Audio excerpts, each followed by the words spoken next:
kwento ng buhay at kwento ng pag-asa dito sa Barangay Love Stories. Love Stories.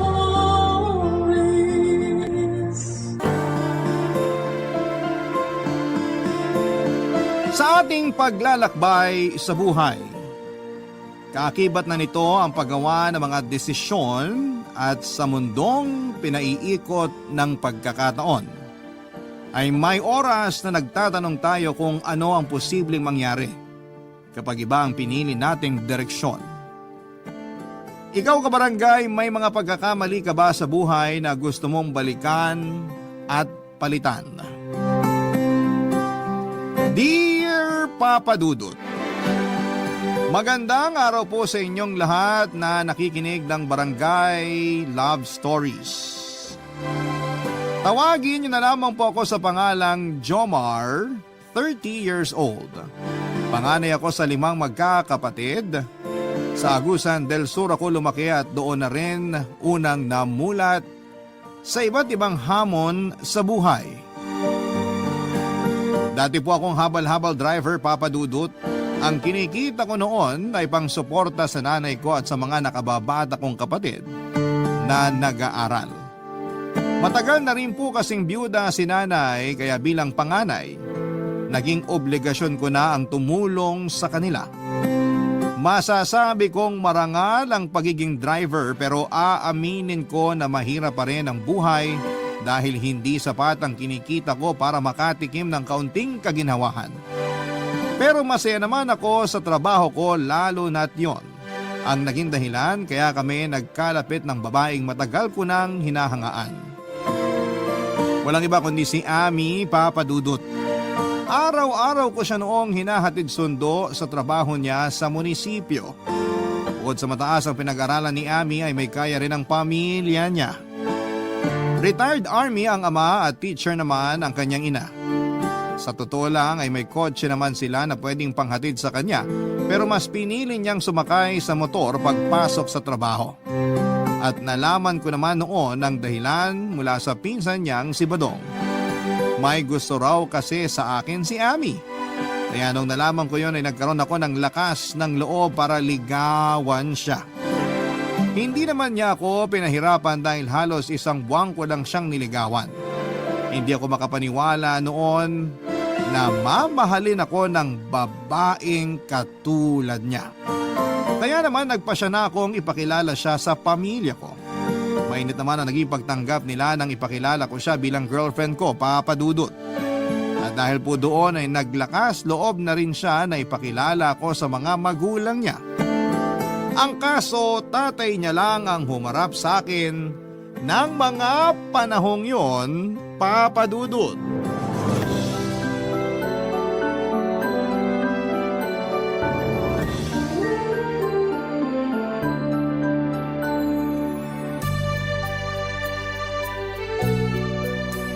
Ami, sa palagay mo ba, magugustuhan ako ng mga magulang mo? Ayan ka na naman. Napag-usapan na natin to, 'di ba? Wala kang dapat ipag-alala kasi mabait yung mga magulang ko. Relax ka lang dyan. Salamat, pero kinakabahan talaga ako. Halata nga. Kasi kanina ka pa namumutla. Pati nga kamay mo nanlalamig, oh. Pwede pa bang umatras? Sira! Ngayon ka pa aatras, nandito na tayo. Kaya natin to. Tiwala lang, mahal. Sana nga magustuhan ako ng mga magulang mo. Basta, maging totoo ka lang.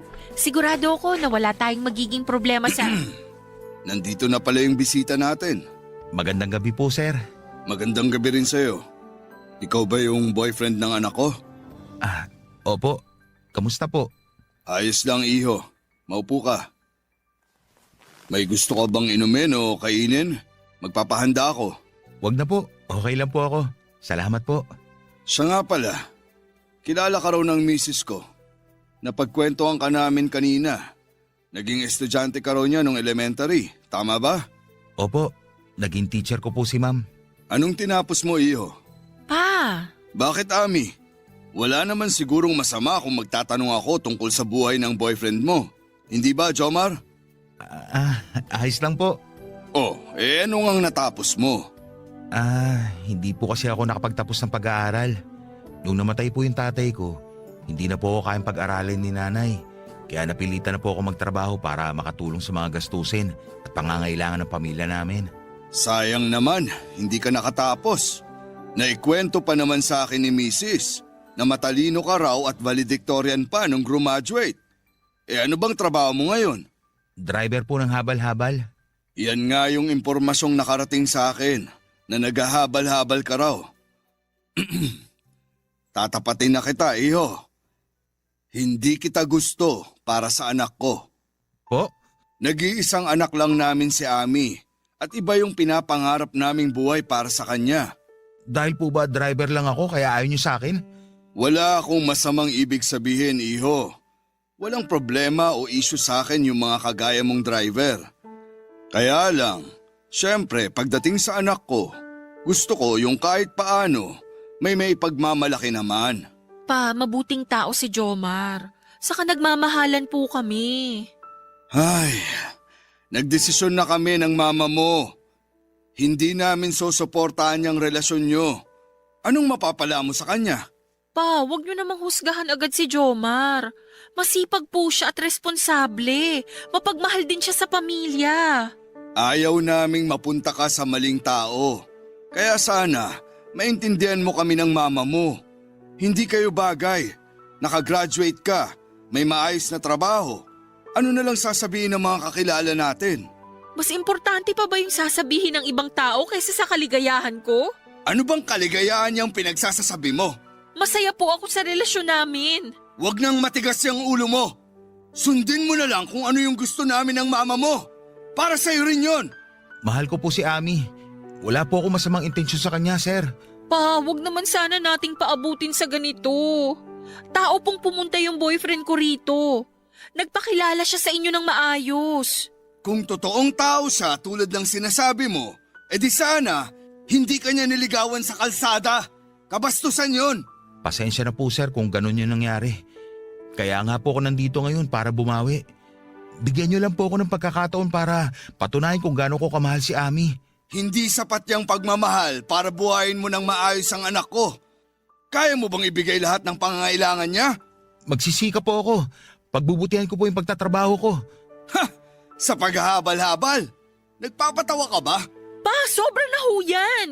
Hindi ko naman kailangan na sobra-sobra sa buhay ko. Ano ka ba naman, anak? Para sa'yo rin naman tong ginagawa ko. Kasi ayokong mapariwara ka. Nasa hustong gulang na po ako. Kaya ako nang magdedesisyon para sa sarili ko. Kita mo na? Natuto ka nang sumagot ng ganyan sa akin dahil sa lalaking yan. Pa naman! Mabait si Jomar. Responsable. At ganun din yung pamilya niya. Tao po nila akong tinanggap nung ako yung nandun sa kanila. Tapos ganito kayo sa kanya? Nakakahiya naman po. Sir, totoo pong mahal ko si Ami. Wala po kayong dapat ipag-alala. Sisikapin ko pong maibigay yung buhay na pinapangarap niyo para sa kanya. Hindi mo ako mauuto, bata. Matanda na ako para dyan, kaya wag mo ako niloloko. Umalis ka na. Wag ka na magpapakita rito. Pa, please naman. Pumasok ka sa kwarto mo, Ami. Mag-isip-isip ka ron. Pag-isipan mong mabuti ang desisyon mo. Wala ka na sa tamang pag-iisip. Wala na po talaga kayo sa katwiran. Hindi tama itong ginagawa niyo. Umuwi ka na, Jomar. Mahal, pasensya ka na. Wala kang dapat ihingi ng pasensya. Naiintindihan ko. Aalis na lang ako para hindi na kayo magkasagutan ng papa mo. Mabuti at madali ka naman palang kausap. Sige na, umalis ka na. Gusto na namin magpahinga. Sige po, sir. Ami, alis na ako.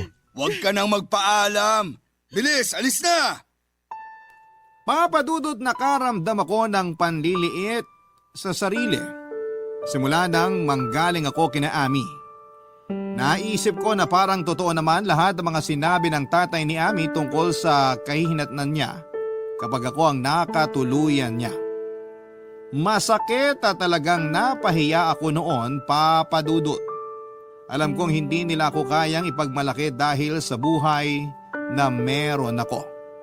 Maliit din ang tingin nila lalo na sa ginagawa kong hanap buhay na paghahabal-habal. Hindi ko man nakita ang reaksyon ng nanay ni Ami, alam ko na pareho lamang sila ng saloobin ng tatay nito. Tumanggi lang siguro itong humarap sa akin dahil naging estudyante niya ako noong elementary. Naintindihan ko naman ang pinanggagalingan nila, Papa Dudut. Alam kong mahal nila si Ami at ayaw nilang makompromiso ang kinabukasan niya. Pero mahal namin ang isa't isa.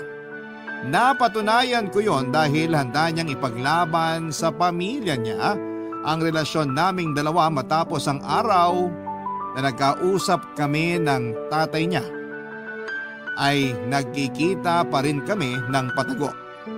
Lumalabas at nagde-date kapag may pagkakataon.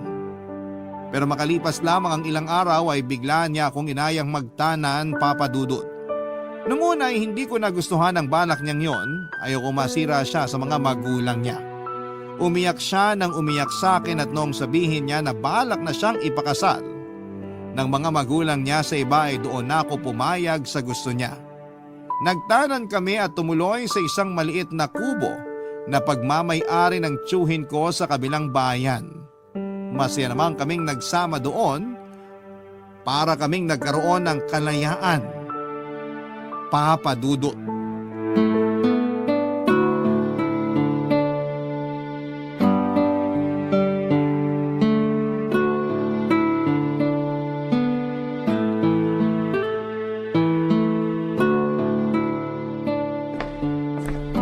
Mahal, ito na yung kape mo.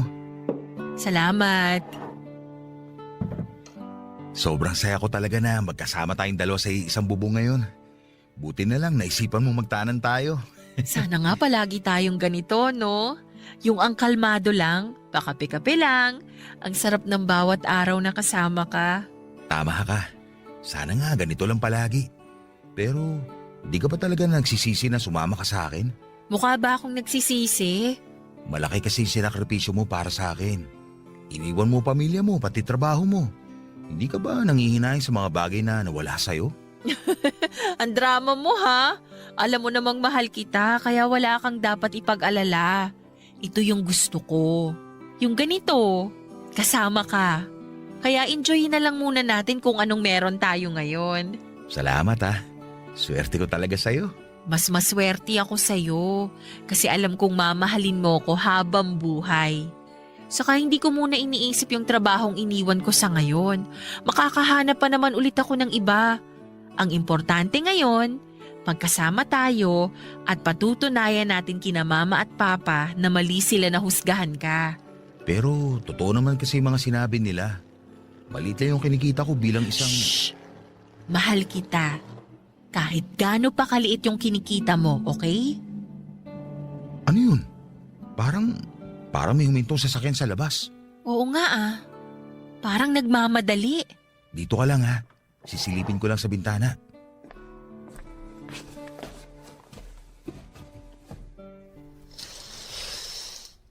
Sino yung dumating, mahal? Naku, nalinti ka na. Buksan Mahal. niyo to! Yung tatay mo nasa labas. Lumabas kayo dyan! Ilabas mo yung lalaki Ano mo! gagawin natin? Ano ba, Ami? Dito ka lang, Alam mahal. ko nandyan Ako kayo. maharap kay Buksan Papa. niyo to! Mukhang galit na galit eh. Huwag ka na munang lalabas. Oo, sige. Pa! Ano pong ginagawa niyo rito? Nasisiraan ka na ba? Ako pa tatanungin mo kung anong ginagawa ko rito? Nasaan yung magaling mong lalaki? Ilabas mo siya ngayon din! Pa! Tayo na lang pong mag-uusap. Huwag na po natin idamay si Jomar. Huwag niyo po siyang sasaktan. Anong huwag sasaktan? Lumabas ka rito, hayop na lalaki ka! Pagbabayaran mo yung ginawa mong pagdukot sa anak ko! Nagkamali ka ng kinalaban! Pa! Kusa po akong sumama sa kanya. Buisit kang babae ka? Ang tigas ng ulo mo! Sir, huwag niyo usaktan si Ami. Jomar, sabi ko di ba huwag kang lumabas? Sa wakas, lumabas ka ring hayop ka! Handa naman po akong humarap at makipag-usap ng maayos sa inyo. Ang lakas ng loob mong isama yung anak ko! Bastos ka! Ano, nagmamalaki ka na? Mahal na mahal ko po si Ami. Hayaan niyo na po kami. Sige na naman ho. Hindi ko naman siya pababayaan. Pagmamahal ba yung tawag sa ginawa nyo? Mga wala kayong respeto! Sir, alam kong mali po yung ginawa namin. Pero responsibilidad ko na po si Ami ngayon.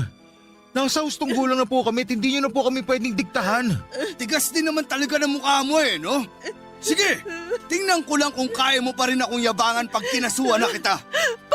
Sir! Nakikiusap ako sa inyo. Kung ayaw mo makulong yung lalaking yan, umuwi ka sa bahay. Huwag matigas yung ulo mo. Huwag niyo po gawin sa akin to. Nakikiusap po ako. Tumigil ka na. Sumakay ka na sa kotse. Papa Dudut, masyado kong dinamdam ang pangyayaring yon. Kinain ako ng matinding lungkot nang mawala si Ami. Walang araw na hindi ko siya naiisip noon. Napakalungkot isipin na tapos na nga talaga ang lahat sa amin. Kaya wala na ako nagawa kundi ang unti-unting tanggapin na hanggang doon na lamang talaga ang relasyon naming dalawa. At sa tuwing pinapaandar ko ang motor ko ay parang lalo kong nararamdaman na palayo kami ng palayo sa isa't isa. Papa Dudut, nagsimula akong malulong sa alak. Naging takaw gulo ako sa barangay namin kapag nakakainom ako. Madalas ako nag-aamok ng away sa sinumang makakasalubong ko sa kalye. Sa isang iglap ay nagbago ang pananaw ko at nawala na ng direksyon ang buhay ko. Naglalasing ako para makalimot sa sakit ng pagkabigo. Mas gusto ko pa nga noon na makipagbugbugan sa kalye kaysa isipin pa si Ami. Pag wala nang epekto yung alak ay bumabalik pa rin sa akin yung sakit na nararamdaman ko noong magkahiwalay kami. Wala man lang akong kalaban-laban noon, Papa Dudut, sa tatay niya. Mga salita pa lang yung mga binabato niya sa akin pero talo na ako kaagad. Paano pa kaya kung may ginawa ang tatay niya na bayolente sa akin, baka kung saan na lamang ako pulutin. Kaya naman para makausad na rin ako sa nangyari ay sinubukan kong mag-isip ng mga negatibong bagay tungkol sa babaeng minahal ko, Papa Dudut. Idinaan ko na lamang sa tawa tuwing naiisip ko yung matapobre niyang pamilya. Iniisip ko na lamang na hindi na rin naman ako talo. Mas kawawa ako kung sila yung pakikisamahan ko. Lalaki naman ako at walang nawala sa akin. Ako rin ang unang nakakuha ng puri ng pinakaiingatan nilang anak. Alam kong maling isipin ang mga bagay na yon pero sa ganoon parang ko na lamang ginagawa ang mga bagay-bagay para madaling matanggap ang pangyayari. Nakatulong yon para mabawasan ang sakit at insultong natanggap ko mula sa pamilya ni Ami. Barangay Love Stories. Barangay Love Stories. Sa kabila ng mga nangyari sa akin, Papa Dudut, ay hindi ako binitawan ng pamilya ko. Lalo na si nanay na laging nandoon para sumuporta sa pinagdadaanan ko. Isa siya sa mga nagpapalakas sa akin noon sa bawat umaga na pinipilit ko nang kalimutan si Ami. Sa pamamagitan ng pagmamahal ng isang ina kahit papaano'y nabawasan ang bigat na nararamdaman ko. Ipinaramdam sa akin ng pamilya ko na hindi ako nag-iisa. Pero sa katagalan, napagtanto ko rin na paulit-ulit lamang ang naging takbo ng buhay ko sa loob ng ilang buwan. Hindi pa rin ako nakaka-move on. Paminsan-minsan ay dumadaan ako sa tapat ng bahay ni Ami pagkatapos kong maghatid ng mga pasahero. Kahit na alam kong hindi yon makakatulong sa akin. Umaasa kasi ako na makikita ko ulit ang maganda niyang mukha at kahit papaano ay mararamdaman ang presensya ng babaeng minahal ko ng sobra at pinangarap na makasama sa panghabang buhay. Hanggang sa magkita kami ng matalik kong kaibigan na si Badong. Pinsang buo siya ni Ami at nagtatrabaho siya sa Maynila. Dumating siya sa probinsya namin noon para pansamantalang magbakasyon. Agad niya akong inayang uminom sa bahay nila, Papa Dudut.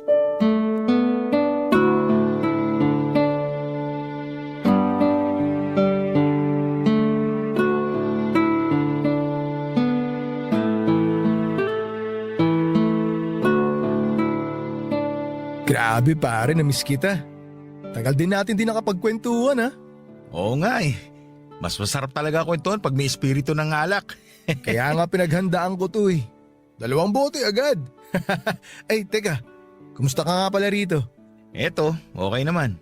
Ikaw ba? Ayos lang. Maganda na yung posisyon ko sa pabrikang pinagtatrabahuan ko. Naging regular na ako tapos na-promote bilang team leader. Ikaw, anong pinagkakabalaan mo ngayon? Habal-habal pa rin. Sa pamamasada lang naman kasi umiikot ang buhay ko, pre. Ganito na siguro ako mamamatay. Uy, bakit parang iba tono mo? Marangal na trabaho naman yan. Wala namang masama sa pagiging driver ah. Ang importante, wala kang napeperwisyo at natatapakang tao. Wala namang problema sa pagiging driver ko. Pero hindi naman lahat ng tao pareho mo mag-isip. Alam mo, mukhang kailangan mo nga talaga ng alak. Simulan na natin itong binili ko. O, salinang kita ah.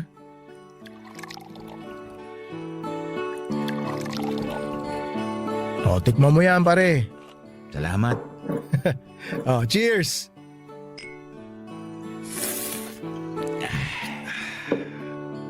Ay, siya nga pala. Nabalitaan ko yung nangyari sa inyo ni Ami ah. Ayoko na siyang isipin, pare. Naliliit lang ako. Wala eh. Mahirap lang kasi ako.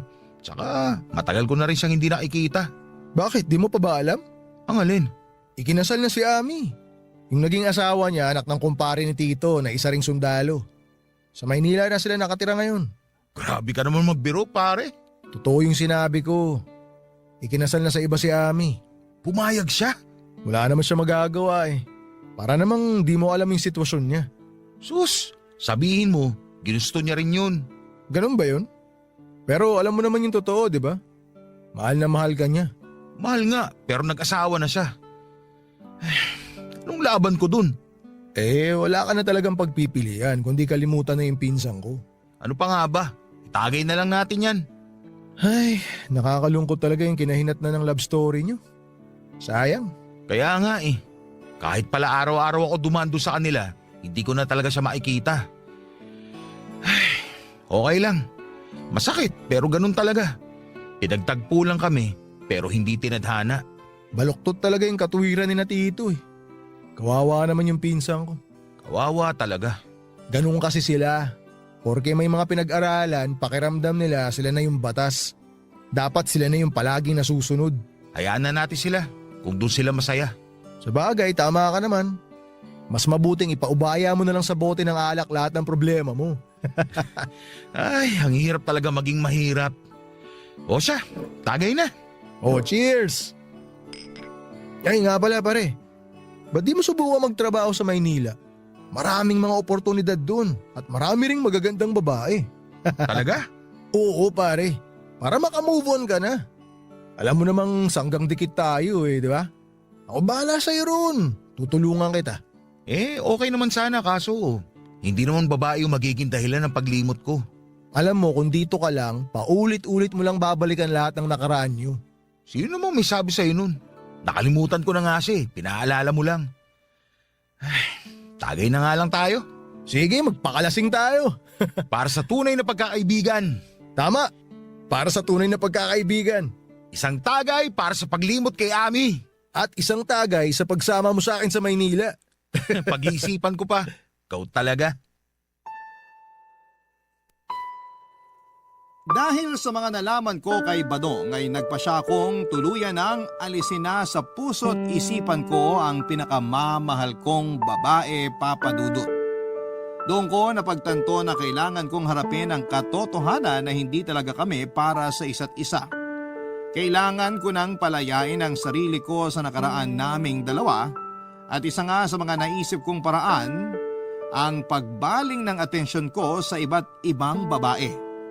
Sa paghahanap ko ng tunay na kaligayahan ay medyo naging chick boy ako at nagpaasa ng mga babae sa amin. Isa na doon si Daisy. Byuda siya at medyo may edad na rin.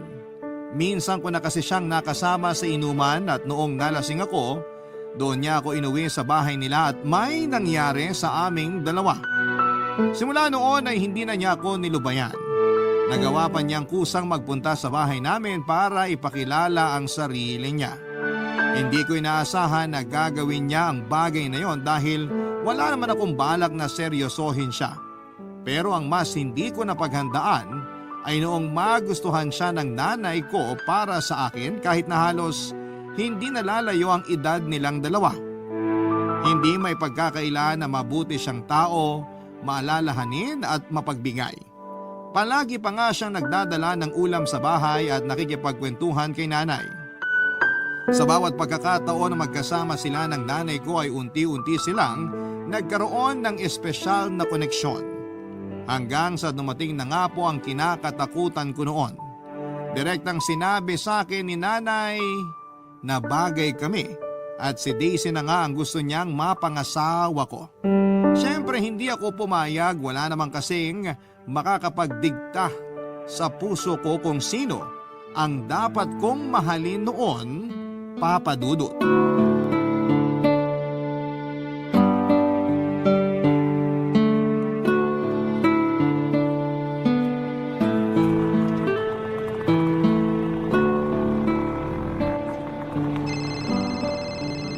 Aba, tumatawag si Badong.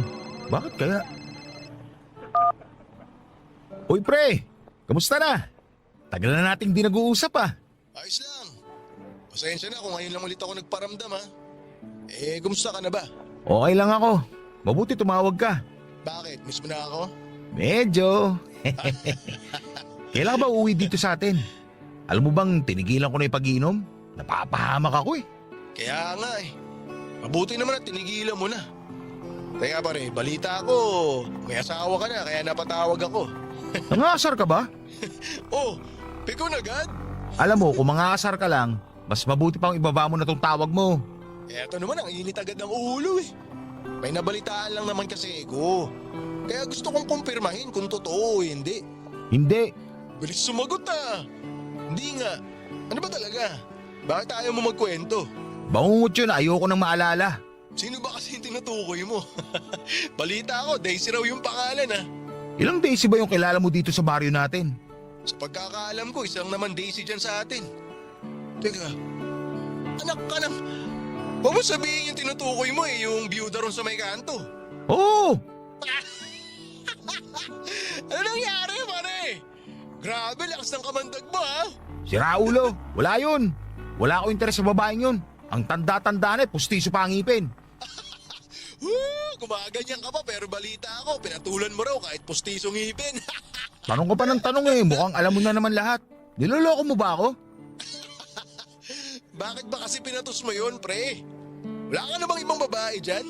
Lasing ako noon tapos lalaki rin ako. May pangangailangan.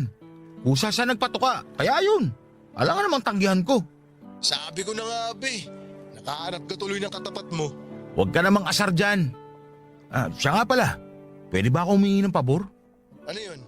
Si nanay kasi, mukhang nagayuman ni Daisy. Pinipilit ba naman ako na asawain yung babaeng yun? Baka naman siya talaga yung nakatadhana sa'yo. Si Raulo, ayoko na ng ganun. Di na nila dapat pinakikailaman yung personal na buhay ko. O anong plano mo ngayon? Kailangan ko na umalis dito. Tama. Kailangan mo rin isipin sarili mo. Pwede ba ako makituloy muna sa'yo? Hindi na ako pwede dito Tsaka sigurado ko na hindi ako titigilan ni Daisy. Pwede ka makituloy sa akin, pare. Walang problema. Dito ka muna sa akin. Matagal na kaya kitang inaaya rito sa Maynila. Ikaw lang tumayayaw Alam mo bang hinabol pa ako ni nanay ng taga para lang makisama doon kay Daisy? Ay, ibang klase rin nanay ko no? Mahirap nga yan, pre. No, sige. Tutulungan kita. Salamat talaga pare Wala yun. Huwag ka na mag-alala. Akong bahala sa'yo rito. Aalalayan kita at tutulungan na makahanap ng trabaho. Kinikilig ako pre. Sweet mo talaga. I love you. Si Raulo.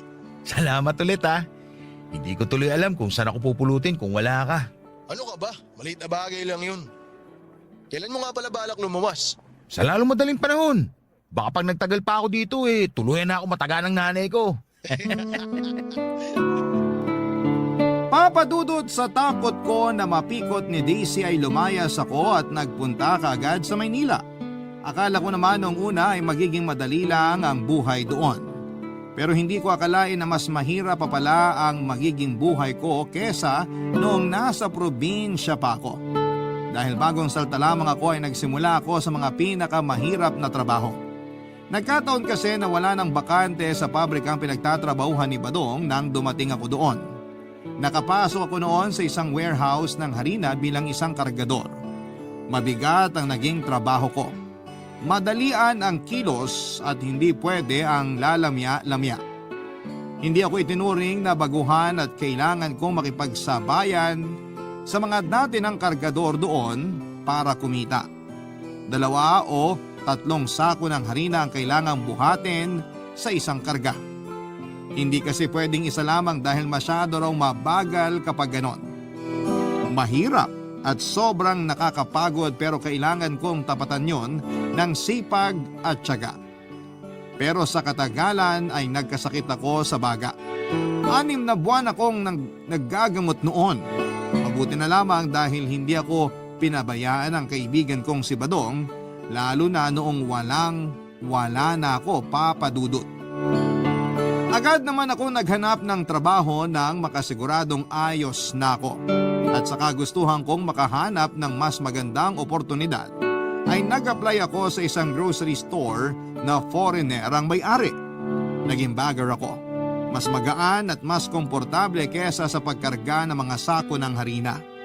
Pero iba naman ang naging sitwasyon ko doon sa grocery. Ang mga katulad kong empleyado na galing sa probinsya ay hindi pinapayagang umuwi. Nakapadla kami na parang preso sa isang kwarto sa likod ng tindahan. Kapag tapos na ang duty ay hindi ako masaya sa ganong sitwasyon.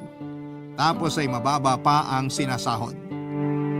Nakatagpo ako ng among hindi makatwira ng trato sa mga empleyado.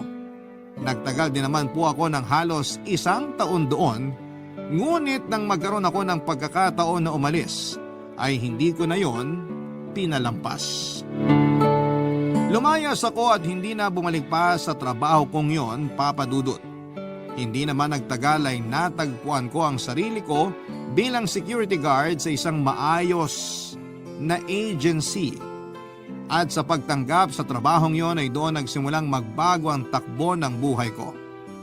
Sa bago kong trabaho ay regular na akong nakapagpapadala ng pera sa probinsya. Nakaipon na rin ako kahit papaano, Papa Dudut. Mga bagay na hindi ko nagagawa noon. Barangay Love Stories. Barangay Love Stories.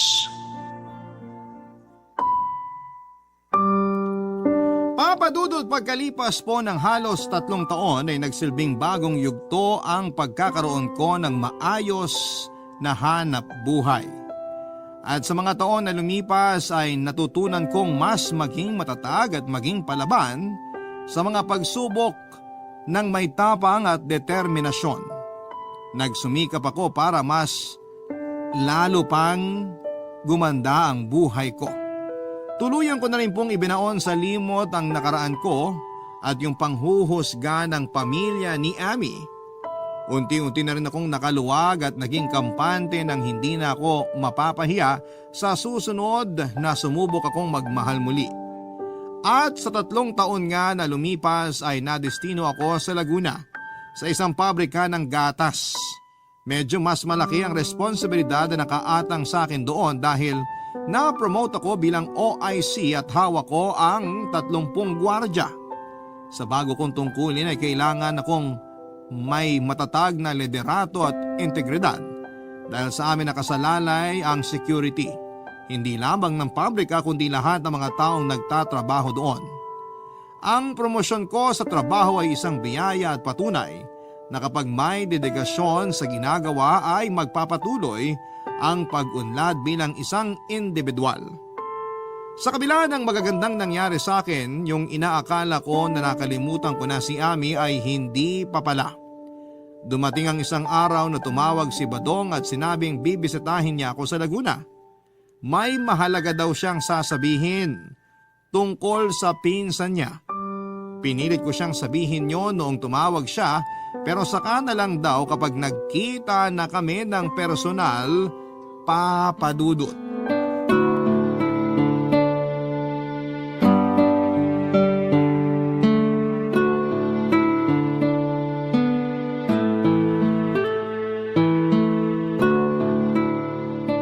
Pare, mukhang asensado ka na talaga.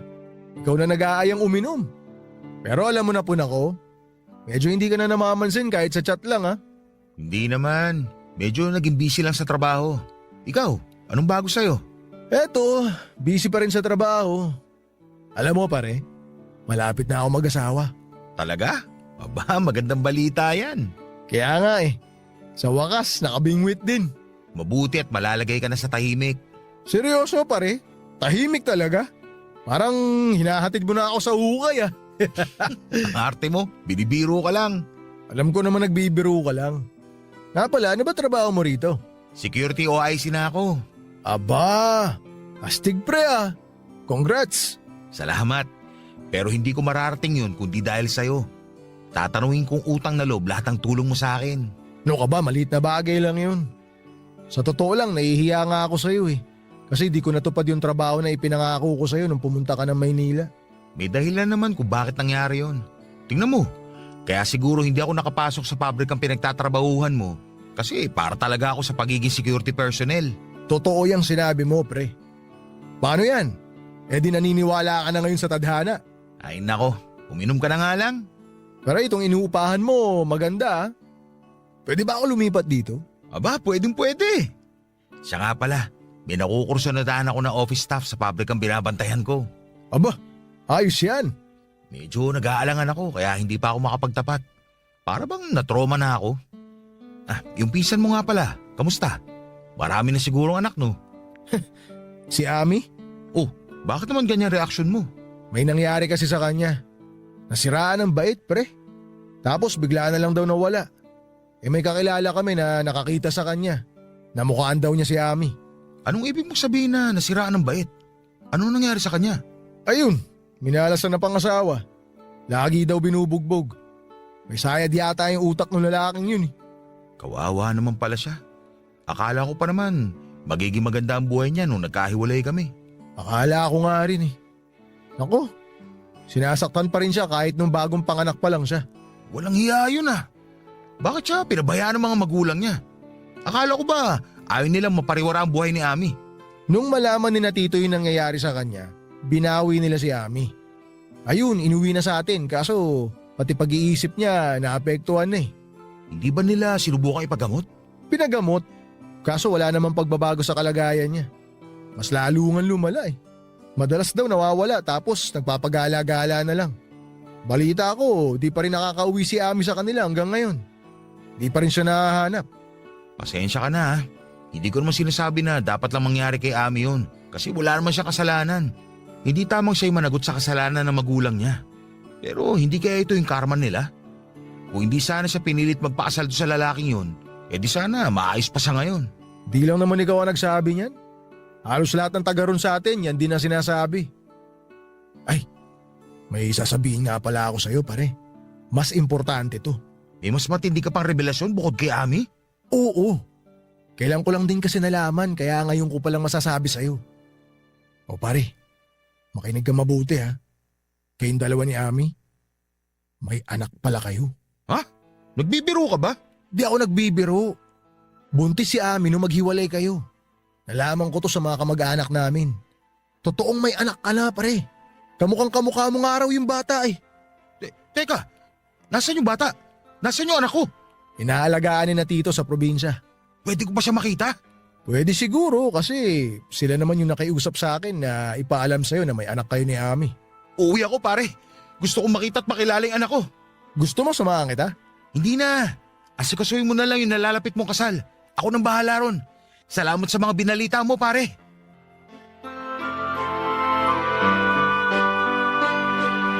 Sa totoo lang, Papa Dudut, ilang sandali pa akong natulala noon habang nag-iisip ng sobrang malalim. Wala kasi akong kalamalam na tatay na pala ako. Sa nalaman ko ay parang gusto ko noong liparin ang Mindanao para makita ang anak ko. Nag-leave ako sa trabaho at nag-decide na umuwi sa amin. Sa eroplano pa lamang ay naramdaman ko na ang matinding pananabik na makita ang anak ko at pagdating ko nga sa Agusan del Sur ay agad kong pinuntahan ang bahay ni Ami. Nadatnang kong nakaupo sa isang tumba-tumba ang taong sumira sa relasyon namin ni Ami noon. Walang iba kundi ang tatay niya. Lumabas na rin noon ang asawa niya na dati kong teacher nung elementary. Hindi naman sila nagulat nang makita ako, Papa Dudut. Marahil ay inaasahan na nila ang pagdating ko. Binuksan nila ang gate at pinapasok ako sa bahay nila. Inalok pa nila ako ng maiinom at hindi ko alam pero parang ibang tao ang kaharap ko ng mga oras na yon.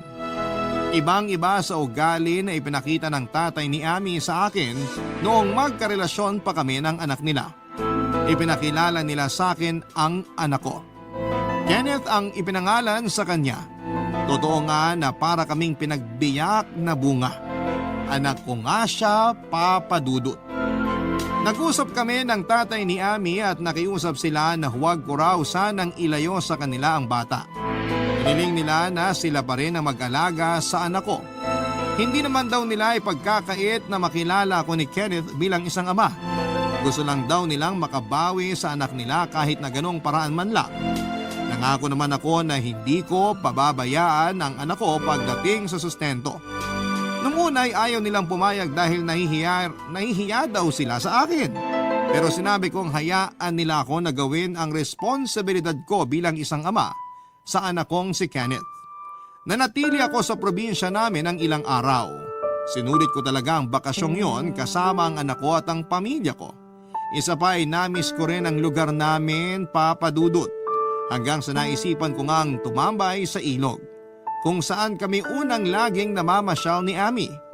Sa pananatili ko roon ng ilang sandali ay hindi ko inaasahan na meron akong madadatnan, Papa Dudut.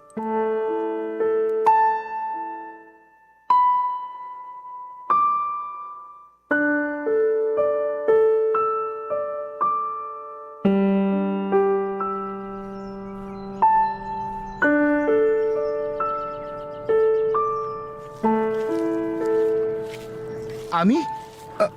Ami, ikaw ba yan? Bakit? Ami, ikaw nga! Ha? Sabi ko na eh. Anong ginagawa mo rito? Kilala mo pa ba ako? Oo! Ikaw si Jomar. Naalala mo pa ba kung ano meron tayo dati? Dati? Boyfriend. Boyfriend kita. Anong ginawa nila sa'yo? Bakit ka nagkaganyan? Wala. Binugbog nila ako. Dito sa muka. Tapos sa kamay. Tsaka dito dito sa tiyan ko. Kawawa ka naman. Anong ginagawa mo dito sa ilog? Hinahanap ka na ng mga magulang mo. Umuwi ka na. Ayoko doon. Dito na lang ako. Masasama yung mga yun eh. Buti dito walang nananakit sa akin. Pero hindi ka naman nila sasaktan. Alam mo bang hinihintay ka na ni Kenneth? Yung anak natin. Kilala mo siya, hindi ba? Kaya umuwi ka na. Ayoko nga sabi eh. Kulit mo naman. Sabi nila siraulo ako. Pero parang ikaw yata yung siraulo. Ang kulit mo eh. Ako pa talaga yung makulit ha. Katulad ka pa rin ng dati. Makulit at matigas pa rin ang ulo. La. Wala akong naririnig. Wala akong naririnig. Sige na, umuwi ka na. Gusto mo samahan kita? Talaga? Sasamahan mo ko? Sige. Pero mag-promise ka muna. Sabihin mo sa kanila na wag na ako ibalik dun sa salbahing mama. Ayoko na dun. Palagi niya akong sinasaktan kasi marumi daw ako. Ami, sorry ha. Sorry talaga. Kung alam ko lang na magiging ganyan ka, sana mas naging matapang ako nun. Sana hindi ako pumayag na maghiwalay tayo. Bakit ka umiiyak? Wala. Naalala ko lang kasi nung tayo pa. Saka naawa ako sa'yo eh. Pakiramdam ko kasi kasalanan ko kung bakit ka nagkaganyan. Masaya naman ako. Lalo na, nandito ka na. Tagal ko nang bumabalik-balik dito, pero ngayon lang ulit kita nakita. Saan ka ba nagpunta? Nagpunta ako sa malayo. Matagal ako dun kaya hindi mo talaga ako makikita rito. Kaya nga sabi ko, dapat umuwi ka na sa inyo at dun mo na ako hintayin. Ayoko nga! Ang kulit mo naman! Alis na lang kaya ako! Ano bang gagawin ko para makumbinsi kita? Wala! Gusto ko lang maging malaya. Teka, buka nandyan ang mga magulang mo. May nakapagsabi sigurong nandito ka. Ami, anak, Kayo pala, sir. Paano niyo po nalaman nandito kami? may nakapagsabi kasi sa amin na nandito si Ami. Salamat naman at nakita mo siya. Ami, Ayan na naman siya!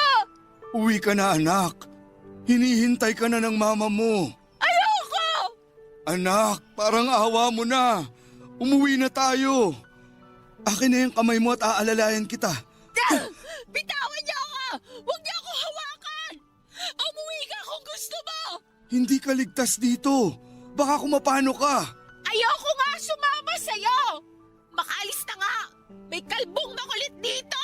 Sandali, huwag kang tumakbo. Huwag na kayong sumunod! Ayoko sa inyo! Kalbo! Kalbo! Sandali, huwag kang umalis, Ami. Tutulong ho ako. Huwag na, Jomar. Hayaan mo na kaming kumumbinsi sa kanya na umuwi na sa bahay. Hindi po, sir. Tutulong po ako. Tulad nyo, gusto ko rin gumaling si Ami. Saka baka po makinig siya sa akin kasi nung kausap po siya kanina, maayos naman po siya sumagot. Kilala niya po ako. Talaga?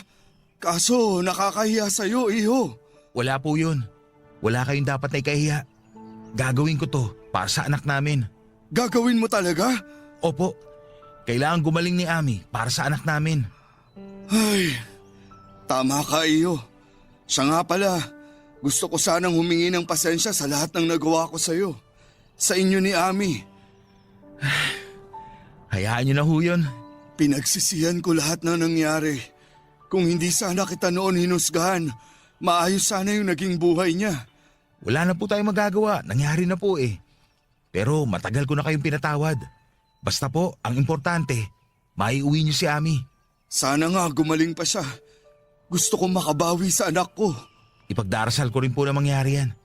Tara na ho. Habulin na ho natin si Ami, baka makalayo pa. Mahihirapan tayo mahanap siya ulit. Salamat, Jomar. Totoo nga yung sinabi ni Ami noon.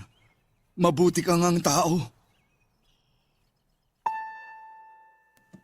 Papa Dudut, tagumpay naman naming naiuwi si Ami sa kanila. Agad siyang dinala ng mga magulang niya sa mental institution para ipagamot. Masaya ako na muling nilisan ang probinsya namin. Hindi lang dahil sa anak ko kundi dahil na rin kay Ami na kahit papaano ay nasa mabuti ng kalagayan noon. Masaya din ako na napalaya ko na ang sarili ko sa galit na matagal ko ring kinikimkim. Nagkapatawaran na kami ng taong minsang sumugat sa pagkatao ko. Bumalik ako sa Laguna at sa pagbabalik ko ay mas lalo ko pang pinagbutihan ang pagtatrabaho. Mas lalo akong naging ganado at napuno ng inspirasyon dahil sa anak kong si Kenneth. Masaya ako na binigyan nila ako ng karapatan na magpakaama sa bata. Regular po siyang nabibigyan ng sustento mula sa akin at masaya akong isipin na naibibigay ko ang pangangailangan ng anak ko mula sa sariling sikap. Papadudot yung pag-uwi ko sa probinsya at yung muli naming pagkikita ng ex-girlfriend ko ay nagdulot ng kalituhan ngayon sa puso't isipan ko. Nang makita ko sa ganong kalagayan si Ami ay gusto ko siyang damayan, yakapin, paliguan at alagaan tulad ng dati. Alam kong hindi lang yon dahil sa awa. Pagkatapos kasi ng pagkikita namin yon ay napagtanto ko na may natitira pa pala akong pagmamahal para sa kanya. Pero hindi ko alam kung sasapat yon para masabi ko na pwede pang maging kami. Alam ko rin kasi na magiging komplikado ang sitwasyon namin kung sakali. Kasal pa rin kasi siya sa asawa niya. Hindi ko na alam at nalilito po ako, Papa Dudut. Yun din ang dahilan kung bakit hindi ko pa nililigawan ng babaeng nagugustuhan ko. Sa ngayon ay pinagdarasal ko muna sa itaas na sana'y bigyan niya ako ng kaliwanagan at humihingi rin ako sa kanya ng gabay para hindi ako magkamali sa mga magiging desisyon ko. Sana kahit papaano ay makahingi rin po ako ng payo sa mga nakikinig ngayon. Masaya po ako na maibahagi sa inyong programa ang kwento ng buhay ko. Hanggang dito na lamang po, Papa Dudut, ang kwento ko. Maraming salamat po sa inyo sa Barangay LS. Ang inyong forever, kapuso at Ka-Barangay, Jomar. Ang buhay ay mahiwaga, laging may lungkot at saya. Sa Papa Dudut Stories, laging may karamay ka. Mga problemang kaibigan, dito ay pakikinggan ka. Sa Papa Dudut Stories, kami ay iyong kasama. Dito sa Papa Dudut Stories, ikaw ay hindi nag-iisa.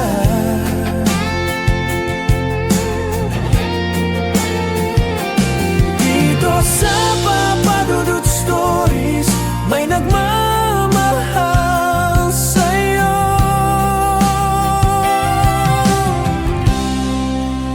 Papa Dudut Stories, Papa Dudut Stories, Papa Dudut Stories.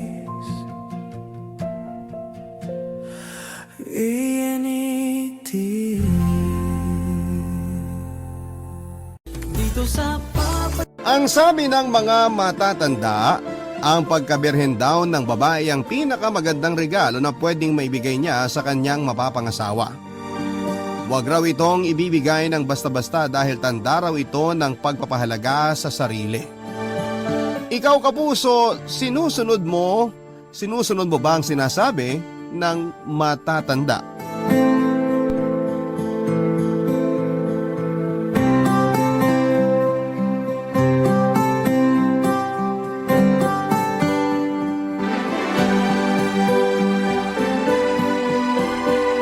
Dear Papa Dudut, ako nga po pala si Bianca at karelasyon nang ayain niya akong magpakasal. Napakasaya ko noong inaya niya ako, Papa Dudut. Walang agam-agam noon sa isipan ko at tanging oo lamang ang sinagot ko. First year college lamang kami noong niligawan niya ako. Hindi ko muna siya sinagot kasi priority ko ang pag-aaral.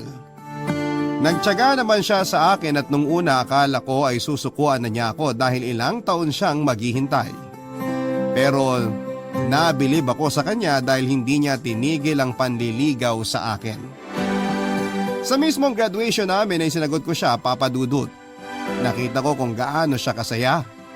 Yun ang simula ng masayang relasyon namin at sabay kaming naghanap ng trabaho, pero makalipas lamang ang 2 taon ay kinailangan niyang sumama sa kapatid niya sa ibang bansa.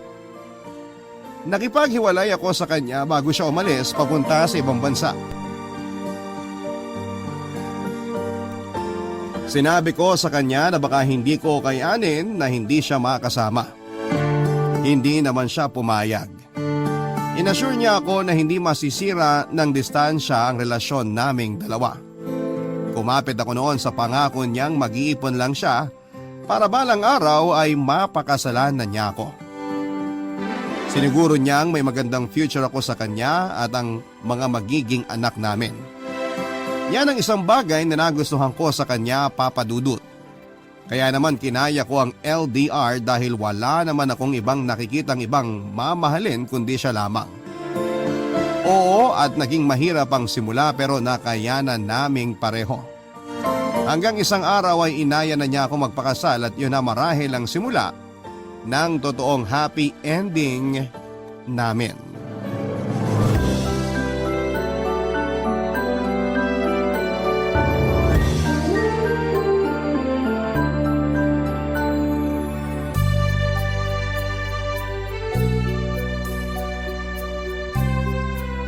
Di mo sinagot yung tawag ko kanina. Urgent yun eh. Hala, sorry. Lumabas kasi kami ni Kuya. Pinuntahan namin yung isang friend niya na magbibigay ng part-time job sa amin. Kaya mo pa bang kumuha ng isa pang part-time job? Baka di na kayanin ng katawan mo ha. Ako pa ba? Kakayanin ko para sa atin. May ipon na naman tayo pareho. Pwede ka nang maghinay-hinay.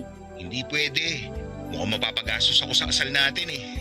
Sabi ko naman sa'yo kahit simpleng kasal lang eh. Kilala kita. Alam kong pangarap mo ang granding kasal. Kung hindi naman kaya, maiintindihan ko. Ay, hindi pwede. Nangako ako sa'yo dati na ibibigay ko sa'yo ang pangarap mong kasal. Bakit ang swerte ko sa'yo? Eh kasi swerte rin naman ako sa'yo. Oo nga pala, may mga chinek akong wedding packages last week. Inatipuhan ka na ba? Wala pa masyado eh. Hayaan mo muna. Hindi naman kailangan magmadali. May mahigit 1 taon pa tayo bago ikasal. Makakahanap din tayo ng gusto natin. Sa bagay. Excited ka na ba? Ako pa bang tinatanong mo? Eh kasi baka hindi ka excited eh. Kasi kung hindi, mag-live-in na lang tayo para tipid. Ayun! Lumabas din yung totoong gusto. Joke lang. Isa lang din naman yung gusto ko bukod sa makasama ka habang buhay. Ano yon? Yung honeymoon. Ikaw talaga? Ikaw ba? Di ka na-excite sa honeymoon natin? Siyempre. Siyempre oo, siyempre hindi. Oo? Di ka pa sure? Wag na lang muna natin pag-usapan yan. Matagal pa naman eh. Na-excite na kasi ako. Biruin mo yun. Nahintay ko yan ng mahigit 10 taon. Uy, nanunumbat na? Hindi ah. Ayos nga lang sa akin na naghintay ng ganong katagal. Alam kong worth it yung paghihintay ko. Bolero! Totoo nga. Alam kong di natin yan napag-uusapan. Pero sana ready ka na. Paano kung hindi? Eh di pipilitin kita. Joke. Walang pilitan! Hindi pwede no. Asawa na kita nun. May karapatan na ako sa katawan mo. Joke. Atat na atat kang angkinin yung katawan ko ah. Ang kinin. Parang bomba film lang ah. Ngayon lang kita narinig nagsabi niyan. Ang cute. Che, change topic na nga. O sige. Teka, ano bang magandang ipalit na topic? Kahit ano. Ano kaya kung yung isusuot natin sa honeymoon natin? Ano ba namang topic yan? Sorry. Di ko talaga maalis yung excitement ko eh. If ever wala ka pang maisuot, pwede kitang bilan dito. Ruel? Ano yun? Saka na natin pag-usapan yan kapag malapit na. Okay lang ba? Virgin pa ako noon, Papa Dudut, kaya hindi ako naging komportable sa mga tinatanong ni Ruel. May no sex before marriage pa kasi ako kay Ruel. Katulad ng ibang miyembro ng pamilya ko ay sumumpa rin ako na hindi ko isusuko ang bataan hanggat hindi pa ako ikinakasal. Nirespeto naman ni Ruel ang desisyon kong yon at sinuportahan niya ako. Madalas nga noong nagsisimula pa lamang kami ay nararamdaman kong gusto na niyang may mangyari sa amin pero napipigilan naman. Madalas din binibiro ako ng mga kaibigan ko na baka raw maghanap si Ruel ng ibang babae. Natatakot ako habang iniisip na baka dahil hindi ko siya mapagbigyan mabilis siyang matukso sa iba. Pero hindi naman yon nangyari, Papa Dudut. Nagtiwala ako sa kanya at nagtiwala rin siya sa sarili niya na hindi niya ako lolokohin. Wala akong kalam-alam noon tungkol sa usaping sex at never kasi ako nakipag-usap tungkol doon para maiwasan ko na maka-feel ng init kung sakali man. Kaya nga hindi naging komportable yung naging usapan namin ni Ruel tungkol sa honeymoon namin. Pero alam kong kailangan ko na noon na i-ready ang sarili ko sa ganong usapan. Kailangan ko na rin noon na mag-ready. Kaya naman nilapitan ko ang aking boy best friend na si Jim. Kabatch namin siya ni Ruel noong college, nag-shift lang siya ng course noong second year college na kami. Pero hindi yun naging hadlang para maputol ang closeness namin. Lagi kaming magkakasama ni na Ruel at Jim, lalo tuwing vacant namin. Siya rin ang naging kadamay ko sa mga panahong nangungulila ako noon kay Ruel, Papa Dudut. Para ko ng kapatid noon si Jim, malaki ang naging ambag niya sa buhay ko at malaki ang tiwala ko sa kanya. Kaya naman in-open up ko sa kanya yung problema ko tungkol sa sex.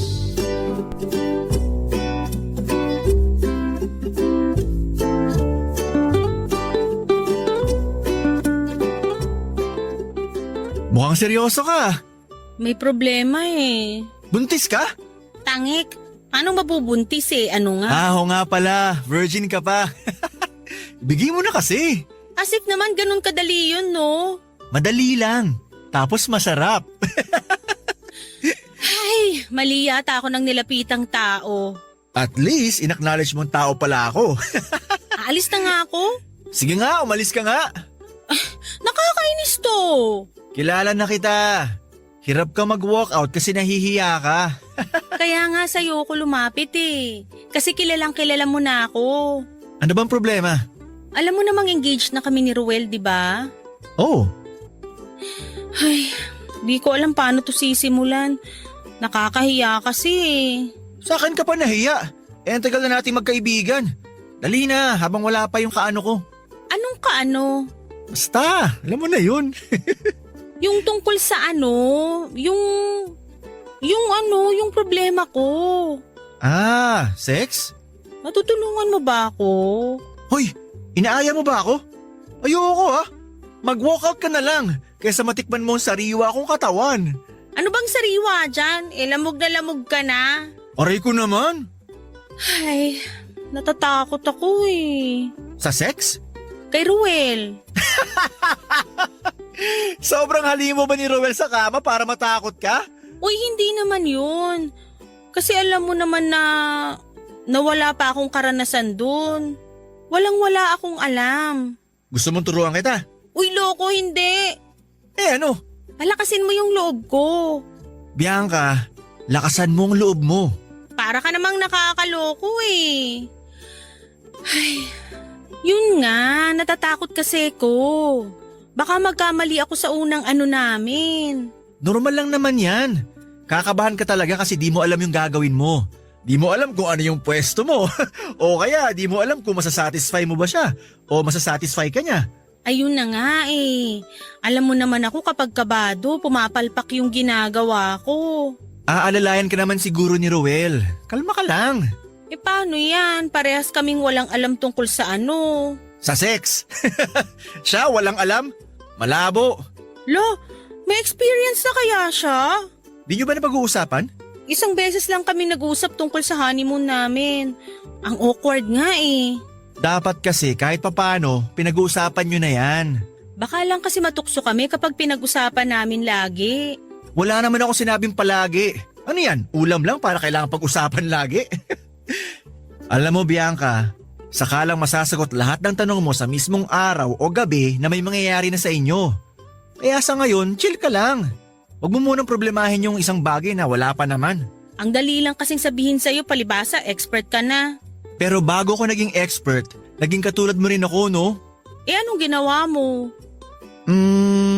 Ewan ko kung makakatulong pero siguro pwede ka mag-search sa internet ng mga yung mga... alam mo na yun. Parang alam ko na yan. Ayoko nga. Ang laswa ha. Eh gusto mo maging confident sa unang ano nyo, di ba? Wala namang masama kung manonood ka. Matanda ka na, pwede na yan. Basta tandaan mo lang din. Parang bagong pasok ka lang sa trabaho. Kakabahan ka talaga, wala ka pang alam eh. Pero masasanay ka rin. Konting experience lang ang kailangan.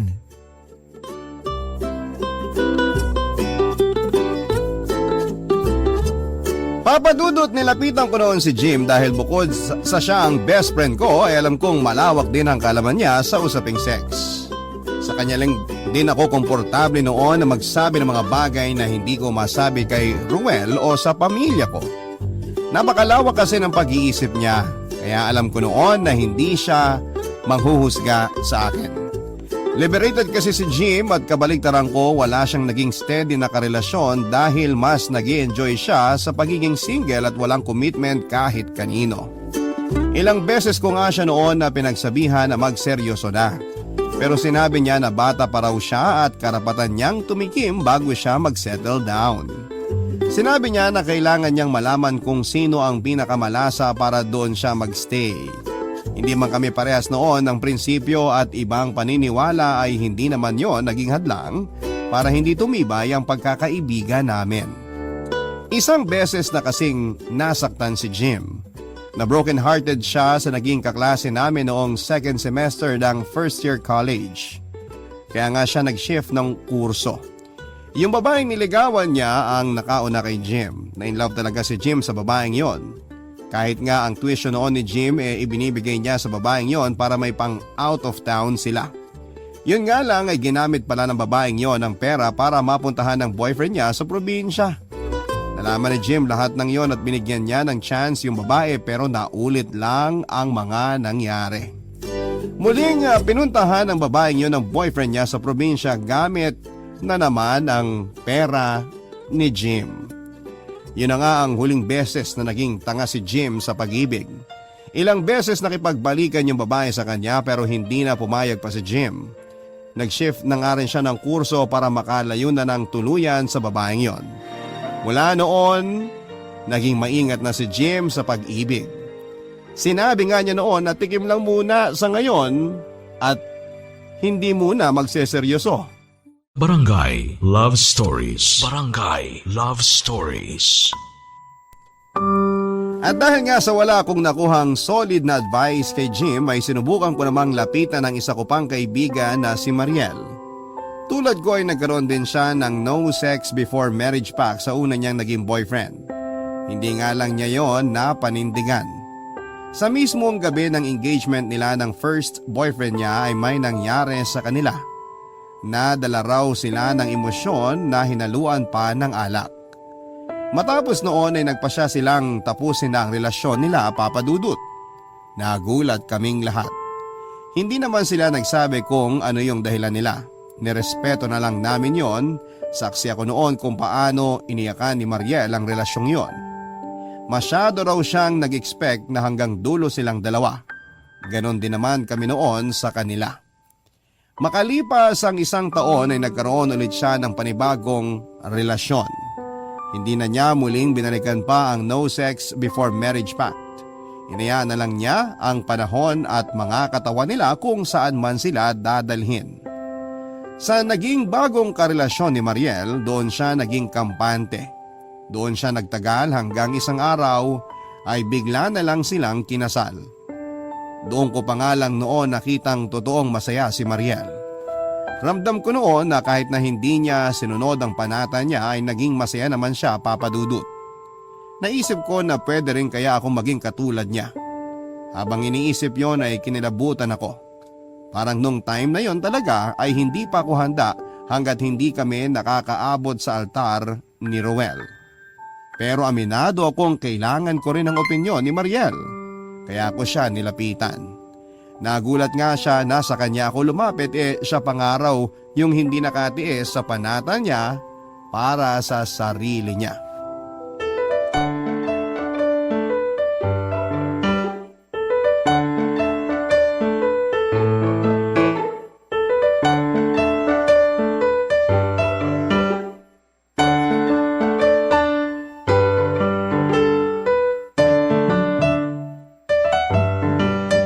Hindi ko talaga alam kung bakit sa akin ka lumapit. Sa lahat kasi ng kakilala ko, sa'yo lang ako medyo may malapit na experience. Ha? May experience ka na? Masarap ba? Uy, loka, hindi! Ang ibig kong sabihin, yung tungkol sa no sex before marriage, keme-keme. Ah, yun ba? Di ba nga, hindi ko naman napanindigan yun. Bakit sa akin ka pa lumapit? Mali ka ata, girl. May tiwala akong makakatulong ka. Sa paanong paraan?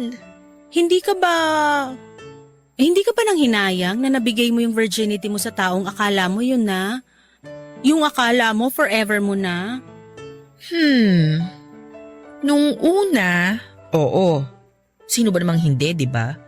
Kahit yung mga walang ganyang klaseng panata sa sarili, manghihinayang pa rin talaga. Pero nung tumagal na, di na. Ay, ang hirap. Teka, nagpaplano ka ba na makipag-ano kay Roel bago ang kasal? Uy, go na! Hay nako, parehas kayo ni Jim ng sinabi. Wala namang masama. Yan kasing problema natin sa Pinas kaya hindi tayo umuusad eh. Laging tinatatak sa isipan natin na napaka-importante ng virginity ng isang babae na kesyo doon nakasalalay ang halaga mo bilang isang babae. So kapag nawala yon, wala ka ng worth. Doon lang ba makikita ang halaga mo bilang isang babae? Ang labo ah. Kaya may mga katulad mong babae na masyadong pinanghahawakan ng virginity dahil dyan nakasalalay ang halaga nyo. Naisip mo na ba? Paano kaya kung nabigay mo niyan kay Ruel? Anong mafe-feel mo? Ayun na nga yung isa sa mga dahilan kung ba't ako nandito. Buong buhay mo, inalagaan mo yung virginity mo dahil na-equate mo yan sa halaga mo bilang isang babae. Saan mo naman hahanapin ulit ang halaga mo? Oras na maisuko mo na yan kay Ruel. Mas lalo tuloy ako natakot. Wala namang masama sa ginagawa mo ngayon. Nirerespeto ko naman yan. Pero kung ikaw mismo, nakakakita ka ng mali dyan, baka nga may mali, di ba? Saka Mariel, kinakabahan din ako sa unang gabi namin ni Ruel. Nung sinubukan naming pag-usapan yung tungkol doon, parang nailang ako. Natakot. Di ko alam kung ano yung mafe-feel ko. Normal lang yung matakot at kabahan. Huwag kang mag-alala. Kahit ako, kinabahan din ako. Partida ha, may halo pang alak yun. Since sobrang tagal na rin naman nung na-break mo yung no sex before marriage pact mo, baka pwedeng pag-usapan? Ano pa ba yung gusto mong malaman? Bakit di ka na nakapaghintay sa kasal nyo? Engaged na kayo nun eh. Konting panahon na lang ang hihintayin, mairaraos mo na yung panata mo sa sarili mo. Masaya ako na hindi ko natupad yung panata ko sa sarili ko. Ha? Bakit naman? Yung totoo? Nung may mangyari sa amin ng ex-fiancé ko, dun ko napatunayang hindi kami compatible. Dahil lang sa sex? Oo, malaking role ang sex sa relasyon. Hindi ka man maniwala pero para sa akin ganun yun. Hindi kami sexually compatible. Paano mo malalaman unang beses nyo pa lang? Mararamdaman mo yon kahit unang beses pa lang. Hindi ko ma-explain pero totoo yun. Ganun ba yung nangyari sa inyo ng ex mo? Oo. Nakapag-usap pa kaming dalawa after may mangyari sa amin. Doon namin na-realize na hindi kami uubra sa isa't isa. Kung hindi dahil sa minsang pangyayari na yun sa amin, hindi kami magiging honest sa totoong feelings namin. Ay, maging ganun kaya kami ni Ruel? May bala ka bang i-break yung pangako mo sa sarili mo? Hindi ko alam. Parang oo. Go! Susuportahan kita dyan. Sigurado naman kayo sa isa't isa, di ba? Oo naman. O bakit kailangan nyo pang maghintay sa araw ng kasal? Bakit hindi nyo pa testingin, yung dapat testingin para magkaalaman na? Paano kung palpak? Paano kung ma-realize namin na di pala kami ready sa isa't isa tulad nyo ng ex mo? Sa nakikita ko naman, nagmamahalan talaga kayo ni Ruel. Di gaya namin ng ex ko na nadala lang ng pressure at kawalan ng ibang option. Hindi katulad nyo, kahit may ibang option sa paligid nyo, alam nyong choice nyo pa rin magstay together. So ibigay ko na? Bakit hindi? Alam ko naman matagal na rin kayong nagtitimpi. Lalo na si Ruel. Go! Paano kung malaman ng pamilya namin? Hindi naman nila kailangan malaman. Katawan nyo yan. Ano bang paki nila? Papadudot, naisip kong tama si Mariel. Nasagot lahat ng tanong ko sa sarili ko dahil sa mga sinabi niya. Nakatulong ang bukas na isipan niya para makapag-decide ako ng time na yon. Naisip ko rin na ikakasal na rin naman kami ni Ruel, bakit hindi pa namin gawin? Masyado nang mahaba ang 10 taon na relasyon namin para patunayan na kami nga ang para sa isa't isa. Kinumbinsi ko ang sarili ko na tama lang ang gagawin ko. Kaya naman pagka-uwi ko sa bahay ay tinawagan ko agad si Ruel para ibalita ang plano ko. Nakangiti ako noon habang hinihintay kong sagutin niya ang tawag ko. Nakapag-decide na ako at gusto ko nang may mangyari sa amin noon bilang paghahanda sa buhay namin bilang mag-asawa. Hindi agad nakasagot si Ruel noon. Hiniga ko ang sarili ko sa kama at saka sinunod naman ang payo ni Jim. Sinubukan kong manood ng mga X-rated videos para matuto at para na rin siguro makaramdam. Nahiya pa ako nung ginagawa ko yon. Pero binukas ko na lamang ang isipan ko at nakatulong yon sa totoo lang para manabik ako kay Ruel. Kaya muli kong tinawagan si Ruel para sabihin na sa kanya ang plano ko. Nakailang tawag siguro ako bago niya nasagot. Mukhang kagigising lamang niya noon nang sagutin niya ang tawag ko. Nung sinabi ko ngang ready na ako ay biglang nawala ang antok niya. Doon ko na-realize na gusto na rin talaga niya na may mangyari sa aming dalawa.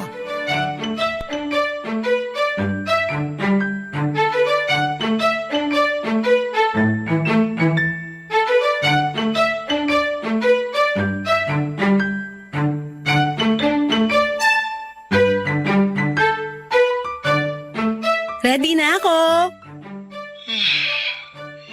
Ready saan? Na may mangyari sa atin. Ha? Sure ka? Ayaw mo naman yata eh. Hindi naman sa ayaw, pero ang tagal mo inalagaan yan ah. At ang tagal mo rin hinintay, di ba? Kung dahil lang sa akin kaya mo sinusuko yan, huwag na. Maghintay na lang tayo sa kasal natin. Oy, hindi ah. Marami lang kasi kong na-realize eh. Ha? Anong mga na-realize mo? Na-realize kong siguradong sigurado na ako sa'yo. O tapos? At dahil doon, di na kailangan mag-isip ba kung tama ba na ibigay ko sa'yo to o hindi. Alam ko namang ibibigay mo sa akin yan, pero hindi sa ngayon. May panata ka sa sarili mo, di ba?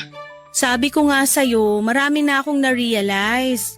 Tinetest mo lang yata ako eh. Hindi ah, mamatay man. Aba, willing ka magbuwis ng buhay ha? Eh kasi ganun ako kasigurado. Sure ka na ba talaga, ha? Wala nang bawian kapag binigay mo sa akin yan. Di yan gamit na pwedeng isoli after gamitin. Alam ko naman yon. Nabibigla talaga ako sa mga sinasabi mo. Kagigising ko lang tapos ganyan kagad binungad mo.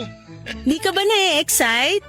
Na-excite naman, pero nakokonsensya ako na kunin yan sa'yo. Alam kong sobrang mahalaga yan sa'yo eh. Kaya mo nga ako pinaghihintay, di ba? Tama nga si Mariel. Tama si Mariel saan? Siya kasi yung nagpa-realize sa akin sa negative messaging pagdating sa sex. Anong negative messaging? Basta! Okay ka lang ba? Di ka ba nabibigla sa mga sinasabi mo? Ayokong pagsisiyan mo yan sa uli ha? Bakit ako magsisisi kung ito nga yung gusto ko? Eh kasi... Ruel, nasa tamang edad na tayo. Pareho tayong may stable na trabaho at malapit na ring ikasal. Wala nang dapat habulin o patunayan. Naninibago ako sa'yo. Teka lang ha? Anong teka lang? Pwede bang pag-isipan ko muna? I mean, pag-isipan mo munang mabuti yung sinasabi mo. Ayokong nadadala ka lang na emosyon mo after ng pag-uusap niyo ni Mariel. Napag-isipan ko na to, wala nang atrasan. Bakit ikaw, ayaw mo? Hindi sa ayaw. Eh di gawin na natin. Eh, ang layo ko sa'yo ngayon. Eh di umuwi ka muna rito. Gawin na natin. Teka nga, ikaw ba talaga tong kausap ko? O sige na nga, wag na lang. Tampo agad? Para kasing ako lang yung may gustong may mangyari sa atin eh. Di ka ba interesado? Gusto ko.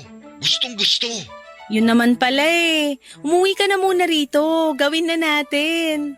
Alam ba na magulang mo ang desisyon mo na yan? Hindi naman nila kailangang malaman. Matanda na ako. Pero sila yung nag-impluensya sa'yo para sa panata na yan, di ba? Oo, pero nasa akin pa rin kung susundin ko. Kinakabahan ako pero... Pero ano? Pero gusto ko. Uwi na ako. Parang may mga nagliliparang paru-paro sa sikmura ko after ng pag-uusap namin yon ni Ruel. Para bang nanunumbalik yung kilig sa usapan namin. Muli kong hiniga ang sarili ko sa kama at saka nag-imagine. Nag-imagine ang gagawin namin sa oras na dumating siya sa Pinas. Nakangiti ako at aminado akong nakafeel ako ng init sa katawan ko. Tinigil ko lang ang pag-iisip ng kumatok si nanay. Inaya na nga niya akong kumain. Nagpanggap akong natutulog na para hindi lang sila makaharap ng tatay ko. Ayoko kasi noon na makaramdam ng guilt dahil inaasahan nilang tutuparin ko pa rin yung no sex before marriage pact para sa sarili ko. Wala talaga akong balak noon na sabihin sa kanila ang desisyon ko. Naisip ko na wala naman dapat makaalam dahil buhay namin yon ni Ruel. Hindi naman porket ibibigay ko na wala na akong pagpapahalaga sa sarili ko. Ito ang ginamit kong pangdepensa sa sarili ko. Kinabukasan ay tinawagan ako ni Ruel para ipaalam na makakauwi na siya next month. Natuwa ako kahit sabihin pang 3 araw ko lang siyang makakasama. Biglaan din kasi yung pag-uwi niya kaya hindi nakapaghanda. Napag-usapan din namin na hindi malalaman ng pamilya namin na uuwi siya noon sa Pilipinas. Balak nga namin noon ay magstay sa Tagaytay. Na-excite ako lalo sa pakiramdam na masosolo na namin ang isa't isa. Habang hindi pa nga siya umuuwi noon ay nag-research pa nga ako ng mga pwedeng gawin sa unang gabi na magsisiping kaming dalawa. Natawa na lamang ako sa sarili ko dahil hindi ko kailanman naisip na bibigyan ko ng effort at panahon ang pag-alam sa isang bagay na dati ay hindi ko kayang pag-usapan ng harapan Papa Dudut dahil sa nahihiya ako noon sa mga ganong klase ng usapin. Barangay Love Stories. Barangay Love Stories. Papa Dudut, hindi na nagpasundo pa si Ruel sa airport at sinabi niyang mauna na ako sa Tagaytay para walang makahalata. Kinilig ako ng palihim sa pagtatagpo namin ng sekreto sa mga kakilala namin. Kahit nga si Jim na best friend ko hindi ko sinabihan sa pag-uwi ni Ruel. Hindi ko sinabi sa kanya yung plano naming wag nang ituloy ang no sex before marriage pact namin. Alam ko naman noon na matutuwa ang best friend ko at ibang kakilala namin na may bukas na isipan sa ganitong mga usapin. Pero mas pinili naming wag na lamang sabihin. Noong nakarating na nga ako sa isang hotel na binook namin sa Tagaytay ay agad ako nag-shower at sinuot ang binili kong puting lingerie. Umikot-ikot ako habang nakaharap sa salamin. Nagandahan ako sa itsura ko sa suot kong yon. Napaka-sexy at siguradong hindi yon aprobado sa magulang ko. Pero wala na akong pakialam noon. Naisip ko kasing magandang pampagana yon kay Ruel. Noong nakapasok na si Ruel sa kwarto namin ay agad ko siyang niyakap, Papa Dudut. Siguro mga 5 minuto kaming nakayakap sa isa't isa bago pa niya ako hinalikan. Nakatingin lamang kami sa isa't isa at para bang alam na namin kaagad yung mga susunod na mga mangyayari. Sinabi niyang maliligo lamang siya habang ako naman ay humiga na sa kama. Nakangiti ako habang nakatingin sa kisame at ini-imagine ang mga pwede naming gawin. Bumangon ako noon sa kama at saka lumapit ako sa bag ko. Kinuha ko ang pabango ko at nag-spray ako sa aking pulso. Inamoy ko yon at nung nakontento na ako ay bumalik na ako muli sa kama. Hinintay ko na lamang na matapos si Ruel sa kanyang pagsha-shower. Nakaramdam nga ako ng kaba na may halong saya nang narinig kong pinihit na niya para isarado ang shower. Mas umigting ang saya nang makita ko siyang lumabas sa shower room. Nilapitan niya ako kaagad sa kama habang tapis lamang ng tuwalya ang suot niya.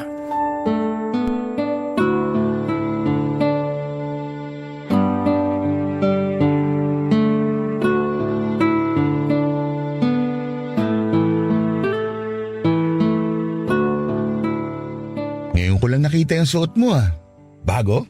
Oo, kakabili ko lang last week. Ang ganda. Bagay na bagay sa'yo. Bagay din sa'yo yung tuwalyang suot mo. Pero alam mo kung ano mas bagay? Tayo. Bukod doon, Ano? mas bagay sa'yo kung tatanggalin mo na yung suot mo. Grabe naman. Gusto mong nakadamit habang ginagawa natin yung gagawin natin? Ang lamig Sana nagpajama ka na lang. Kailangan ko na bang tanggalin? Pwede namang ako na lang kung hindi mo kaya. Manipis lang naman to. Kaya ko na to. Baka mahirapan ka Pakis nga. Tamis kita Kailangan mo ba ng tulong sa tuwalya mo? Kusa na tumalalaglag. Pakis nga ulit. Nakakabitin yung una. Ako na nga lang magtatanggal. Expert ako dyan. Expert ka sa pagtatanggal ng tuwalya? Oo, araw-araw naman ako nagtatanggal ng tuwalya Sinong tinatanggalan mo ng tuwalya? Sarili ko. Ang inosente talaga ng mahal ko. Balik pa nga. Sa labi naman. Oh, Mahal? bakit? Pwede bang mag-shower muna ako? Di ba nag-shower ka na kanina? Nainitan uli ako Normal yan. Nag-iinit na talaga yung katawan mo. Kasi nag-i-expect na Nag-expect na ano? na may mangyayari sa atin. Oo pala. Sorry. Higa na tayo? Kailangan talaga nakahiga. Ha? Ano kaya kung kumain muna tayo? Mas masarap kumain after mapagod. Higa na tayo. Ruel, pwedeng maghugas muna ng paa? Paa? Nadumihan kanina eh. Nakakahiya naman kung madumihan ko yung kumot. Ayos lang yan. Magpapalit na lang tayo mamaya. Balik nga. Ano ba? Sandali. Ano pa problema, Bianca? Gusto ko lang naman maghugas ng paa. Hindi eh. Kala ko ba ito yung gusto mo mangyari? Gusto ko naman. Bakit panay ang dahilan mo? Panay ang iwas mo? Ruel, parang di yata tama itong gagawin natin. Sana dati mo pa sinabi yan. Hindi ngayon nandito na ako. Huwag ka naman magalit. Sino bang hindi magagalit? Gumastos pa ako, mapuntahan ka lang. Nagsinungaling pa ako sa boss ko at sa kapatid ko para lang makauwi rito sa Pilipinas tapos ito lang mangyayari? I'm sorry, Ruel. Baka nga kailangan nating maghintay na matapos muna yung kasal natin. Bad trip ka? Ruel, please. Sabi ko naman sa'yo, pag-isipan mo ng mabuti. Ang hassle ng ginawa mo. Ruel naman. Bahala ka na dyan. Ruel, saan ka pupunta? Papa Dudut, sinubukan ko pang habulin noon si Ruel palabas ng hotel pero nakasakay na kaagad siya ng taxi. Pinagtinginan ako ng mga tao dahil sa suot ko. Nagmadali akong bumalik sa kwarto at doon ay umiyak na lamang Papa Dudut. Tinawagan ko si Ruel pero hindi siya sumasagot. Tinext ko siya para ipaliwanag na natakot lamang ako. Hindi rin siya nag-reply. Kinabahan ako noon kung saan siya pumunta. Hindi ko naman magawang hanapin siya noon sa mga kamag-anak niya dahil wala ngang nakakaalam na umuwi siya ng Pilipinas. Hindi ko na alam ang gagawin noon at nakahiga na lamang ako sa kama habang hinihintay ang reply niya. Hindi ko mapigilang sisihin noon ang sarili ko. Inintindi ko ang galit ni Ruel dahil nga nag-expect siya sa akin. Tama naman siya noong sinabi niya sa akin na dapat ay pinag-isipan kong mabuti yon. Isang buwan ang lumipas mula noong inaya ko siya pero kung kailan ando na kami ay saka naman ako biglang umatras. Wala pa rin naging reply si Ruel sa akin, Papa Dudut. Kahit nga sa Facebook, minessage ko siya pero hindi siya naka-online. Gumabi na noon at natakot na akong mag-isa sa hotel. Isang beses ko siyang tinawagan muli pero unattended na ang kanyang cellphone. Naiyak na naman ako dahil nanganganib na hindi matuloy ang aming kasal. Tinawagan ko si Jim para magpasaklolo. Hindi ko masabi sa kanya over the phone noon ang problema ko kaya pinapunta ko siya sa akin. Mabuti na lang at hindi siya kalayuan sa Tagaytay kaya agad niya akong napuntahan. Noong dumating siya ay napansin kaagad niya ang pamumugto ng mga mata ko. Napayak na lamang ako nang yakapin niya ako para medyo kumalma ako. Nang kumalma na ako ay saka ko sinabi sa kanya ang mga nangyari.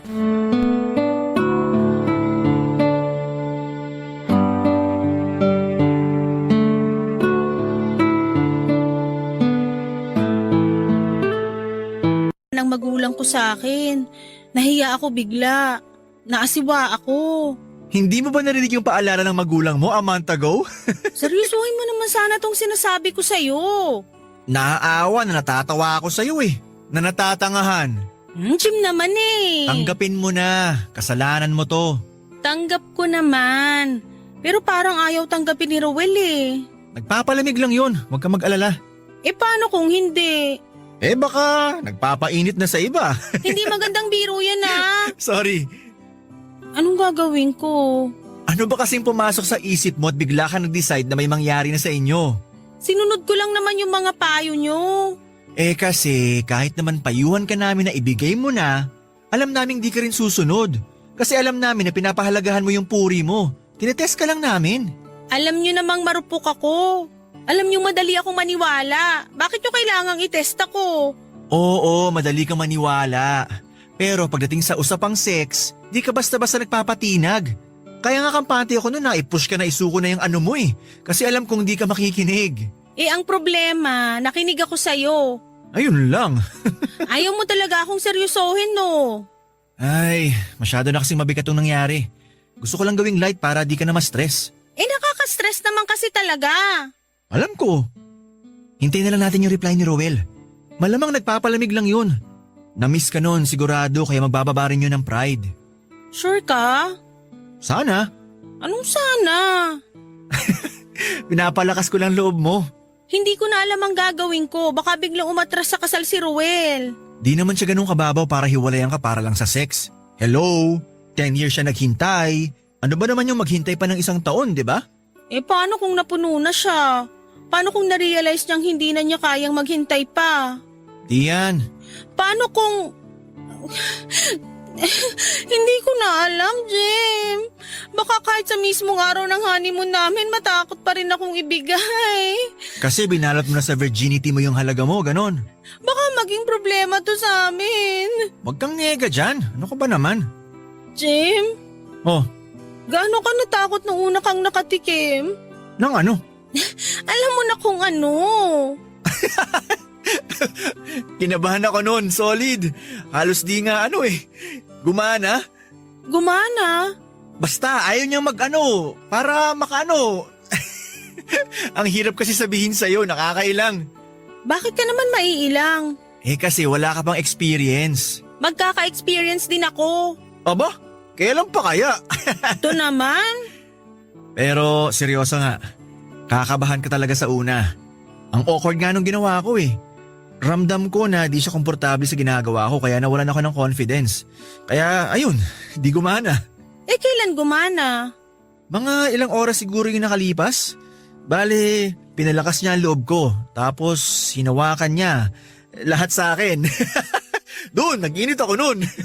Dahil lang sa hawak? Oo naman. Tsaka nakahubad na siya Di pa ba ako gaganahan nun? Nakaka-relate ako dyan sa hawak. Hinawakan ka na ni Ruel? Oo, kanina. Naramdaman ko na parang lumakas yung tibok ng puso ko. Akala ko nga nung una dahil lang sa takot Yun pala dahil sa init. Ah, ganun ba? Tapos? Tapos parang nanginig ako. Hindi uli dahil sa takot ha. Parang mainit ba sa pakiramdam? Oo sobrang init. Gusto mo ba ulit ma-feel yun? Parang... Bianca?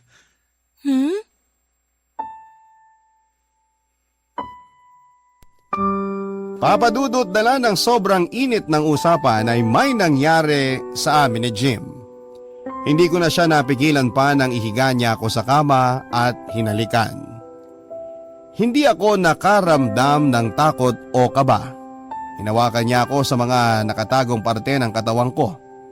Hinawakan niya ang mga kamay ko para mahaplos ko siya tulad ng ginagawa niya sa akin.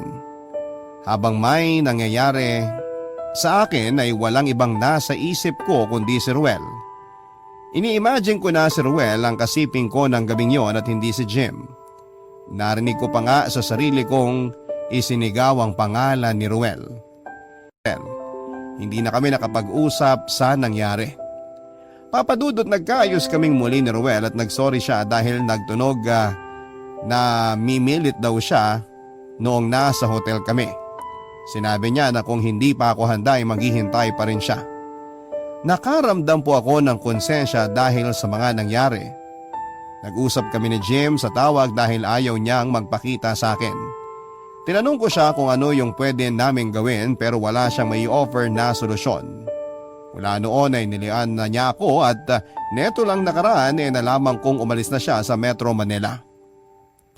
Blinak na rin niya ako mula sa Facebook hanggang sa cellphone number. Iniwan niya ako mag-isa sa problema ko na dapat ay tinulungan niya ako, Papadudot. Alam kong magkakaalaman na sa araw ng honeymoon namin na hindi po ako virgin. Hindi ko alam kung ano ang sasabihin ko kay Ruel kapag nalaman niya ang matagal na niyang hinihintay ay nakuha na pala ng ibang lalaki. Maraming salamat po sa pagbasa ng aking liham. Ang inyong forever ka barangay, Bianca. Ang buhay ay maiwaga, laging may lungkot at saya. Sa Papadudot Stories, laging may karamay ka. Mga problemang kaibigan, dito ay pakikinggan ka. Sa Papadudot Stories, kami ay iyong kasama. Dito sa Papadudot Stories, ikaw ay hindi nag-iisa.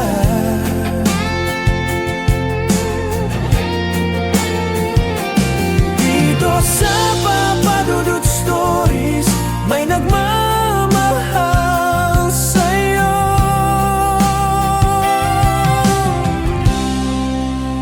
Papadudot Stories, Papadudot Stories, Papadudot Stories.